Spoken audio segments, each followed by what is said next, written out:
What's up mga parites? Kumakain rin ba kayo ng ganitong klase ng salad? Kung hindi pa nga mga parites ay tapusin nyo lang itong video na ito para may share ko sa inyo kung paano ko ginagawa ang ganitong klase ng salad. Napakasimple lang gawin ito mga parites. Hiniwa-hiwa ko nga lang ng ganyan kalalaki yung mga sibuyas at kamatis. Syempre dahil mahilig ako sa maanghang, inilagyan ko na rin ng siling labuyo. Pwede mo rin namang hindi lagyan ng sili kung hindi ka naman mahilig sa maanghang. At eto na nga mga parites, malamang may idea na kayo kung anong klaseng salad ang gagawin ko. Kanina nga at hindi ngayon mga parites ay napadaan nga ako sa bayan. At nang nakita ko nga tong arorosip na ito ay agad ko nang binili at inisip kong gawin itong salad. Medyo natunaw na nga itong arorosip na to dahil kanina ko pa nga siya binili. Pero goods na goods pa rin naman siya mga parites, kaya ang ginawa ko, tinanggal ko na lang siya sa tangkay. Diba? Ginamitan ko nga na lang ng gunting dyan mga parites para hindi ko siya mapisa pag hinihimay-himay ko. Alam niyo ba mga parites ay masarap na combination nito ay yung merong lechon kawali. At dahil nga diet tayo for today's video ay kayo na lang gumawa nun.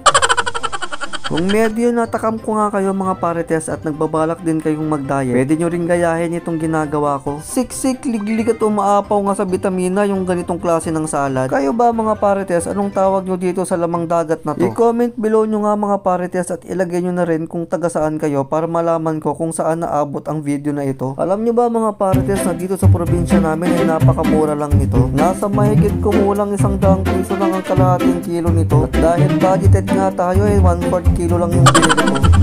Instead na sariwang bawang yung ilalagay ko, ang nilalagay ko yung fried garlic. Ayan, pagkatapos nyan mga parites, mekos-mekos na natin yan bago kainin. Diba?